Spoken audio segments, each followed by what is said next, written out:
नमस्कार आदाब। न्यू विदर्भ स्वदेशी न्यूज में आप सभी का स्वागत। प्रतिनिधि शेख आबिद इनकी रिपोर्ट। आज के दिन 19 अगस्त 2025 को अकोला के विधायक जनाब साजिद खान पठान पहुंचे जामनेर तालुका बेटावद। जटगांव जिला तालुका जामनेर पुलिस प्रशासन की लापरवाही पर बड़ा सवाल। जामनेर मॉब लिंचिंग मामले में आमदार साजिद खान पठान का कड़ा विरोध। जलगांव जिले के जामनेर बेटावद में दिनांक 11 अगस्त 2025 को घटित 21 वर्षीय सुलेमान रहीम खान पठान की मॉब लिंचिंग की घटना के विरोध में अकोला पश्चिम के आमदार साजिद खान पठान ने जलगांव के जामनेर बेटावद पहुंचकर मृतक के परिजनों से मुलाकात की। इसके बाद उन्होंने स्थानीय थानेदार और पुलिस अधीक्षक से मिलकर जांच की प्रगति की जानकारी ली। आमदार पठान ने आरोप लगाया कि घटना के समय थानेदार का मोबाइल बंद था। इतनी बड़ी घटना होने के बावजूद पुलिस को जानकारी तक नहीं थी। मुख्य आरोपी अब तक फरार है और पुलिस राजनीतिक दबाव में काम कर रही है। उन्होंने कहा कि मृतक सुलेमान पठान गणपति मंडल का अध्यक्ष था और समाज में सक्रिय भूमिका निभाता था। बावजूद इसके पुलिस ने मामले में लापरवाही बरती है। आमदार पठान ने स्पष्ट चेतावनी दी कि यदि इस मामले में निष्पक्ष जांच नहीं की गई और चार्जशीट सही ढंग से दाखिल नहीं हुई तो आगामी अधिवेशन में यह मुद्दा पूरी कांग्रेस पार्टी और महाविकास अघाड़ी के सभी घटकों द्वारा जोरदार तरीके से उठाया जाएगा।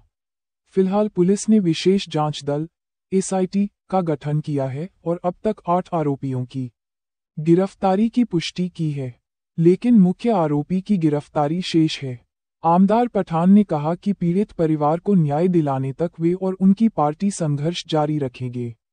इस मौके पर उनके साथ कांग्रेस नेता रईस जमादार, एडवोकेट जावेद कुरैशी, शेख रियाज, शेख नजम, शेख शोएब, मूसा पिंजारी, अल्पसंख्यक शहर अध्यक्ष रफीक मौलाना, अशफाक पटेल, शेख मुख्ता, परवेज मुल्लाजी, जामनेर साथ ही एडवोकेट रईस जमदार, जावेद कुरैशी माजी नगर सेवक मलकापुर भी उपस्थित थे। गारंटी नहीं, ये साफ साफ बात है। मैं आपको सिर्फ इतना बोलने आया कि अधिवेशन के अंदर ये विषय मैं उठाऊंगा, इसलिए आप इसकी तैयारी पूरी कर लो। अगर आप यहाँ सही जवाब नहीं देंगे तो आपको अधिवेशन में आके जवाब देना पड़ेगा। और ये कायदा जो टूटा हुआ है, ये पुलिस के अंदर आके तुम्हारे थाने से नजदीक कैफे है, यहाँ से बच्चे को उठाया जाता, उठाने के बाद में जगह जगह उसका पोस्टमार्टम किया जाता, उसको मारा जाता, उसके घर के गांव के सामने लाके उसको मारा जाता।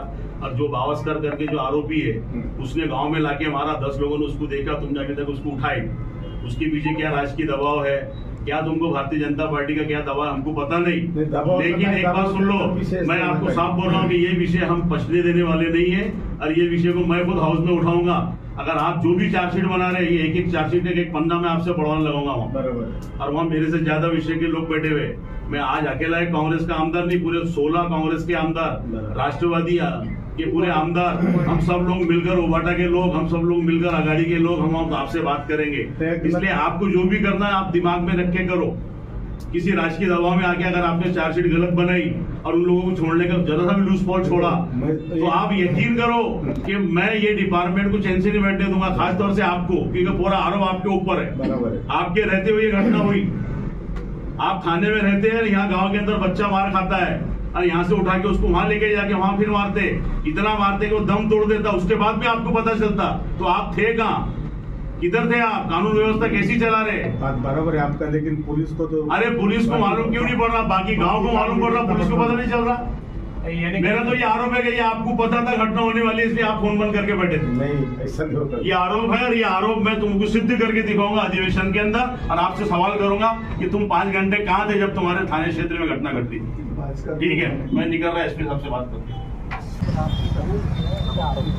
जिस तरह ये जांच चल रही है, ये किसी भी राजकीय दबाव में आके यहाँ के जो थाना इंचार्ज है बायस्कर, ये थाना इंचार्ज राजकीय दबाव में आके जांच पूरी नहीं कर रहे। क्या नाम है इनका?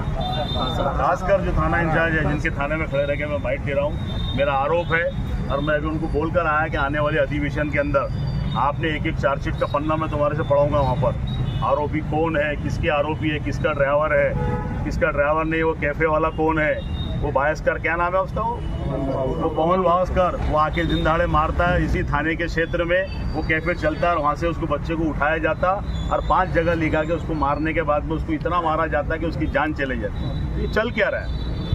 वो जो बच्चा था वो हिंदू मुस्लिम एकता का प्रतीक था। पिछले साल गणेश उत्सव मंडल का वो अध्यक्ष था उस गांव का। गांव के सारे लोग रो रहे, हिंदू मुसलमान सभी लोग परेशान है कि ये कौन लोग हैं जो इस देश की, इस गांव की गंगा जमुना तहजीब खराब करना चाहते हैं। तो उसके पीछे राजकीय दबाव है और ख़ास तौर से पुलिस डिपार्टमेंट पे मेरे को तो शक है। जिस तरह ये थाना इंचार्ज अभी बात कर रहे थे, ये पूरी तरह थाना इंचार्ज किसी राजकीय दबाव में है। उनका राजकीय दबाव आने वाले अधिवेशन के अंदर हम निकालेंगे। अगर इसकी कार्रवाई बराबर नहीं हुई तो एक जन आंदोलन होगा जलगांव जामोद के अंदर। पूरी कांग्रेस कमेटी, पूरी इमरान प्रतापगढ़ी जो अल्पसंख्यक के हमारे अध्यक्ष है वो आएंगे, उनके नेतृत्व के अंदर यहाँ बहुत बड़ा जन आंदोलन किया जाएगा। मैं आज फिर एक बार चेताने आया थाना इंचार्ज को कि आप चार्जशीट पक्की बनाओ। वो किसी नेता का ड्राइवर है जिसने ये मारा, वो नेता को भी हम कटघरे में खरीदेंगे। कानून बड़ा है, कोई नेता बड़ा नहीं होता। बाबा साहब का लिखा हुआ संविधान अभी हमारे पास में जिंदा है। वो संविधान के माध्यम से इस बच्चे के साथ में जो अन्याय हुआ, आज एक के साथ में हुआ, कल 10 के साथ में होगा। इसलिए ये परंपरा यही खत्म करनी होंगी। ये महाराज छत्रपति शिवाजी महाराज, शाहूजी महाराज, महात्मा फुले और अम्बेडकर साहब का महाराष्ट्र है। ये महाराष्ट्र के अंदर मॉब ब्लीचिंग है, इसलिए पूरे महाराष्ट्र के लिए शर्मसार बात है ये। इसलिए ये घटना कहीं ना कहीं रुकनी चाहिए। सर, एसआईटी स्थापना हो गई है, क्या उस पर आपका विश्वास है कि एसआईटी? बिल्कुल, जो एसआईटी लागू हुई उसके अंदर खुद थाना इंचार्ज है। ये थाना इंचार्ज के क्षेत्र में घटना होती और वो एसआईटी के अंदर वो थाना इंचार्ज है तो क्या न्याय देगा? मेरा आरोप है, मेरी अधिकारियों से विनती है आपके चैनल के माध्यम से कि एसआईटी के अंदर थाना इंचार्ज को निकाला जाए।